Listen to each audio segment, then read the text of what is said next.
Message. Text.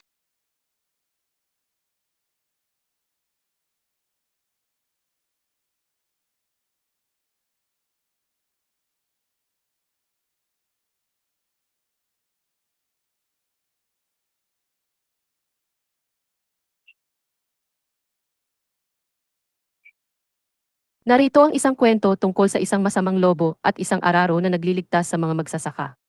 Noong unang panahon, may isang malupit na lobo na naninirahan sa isang malawak na kagubatan, na malapit sa isang maliliit na komunidad ng mga magsasaka. Ang lobo ay kilala sa kanyang kalupitan at walang awang pagpatay sa mga magsasaka na nagtatrabaho sa kanilang mga sakahan. Ang mga magsasaka ay natakot at nawalan ng pag-asa. Ang kanilang mga buhay at kabuhayan ay nasa bingit ng kapahamakan dahil sa lobo. Ngunit, sa gitna ng kanilang kahirapan at takot, may isang bagay na nagbigay sa kanila ng pag-asa, ang kanilang araro. Ang araro,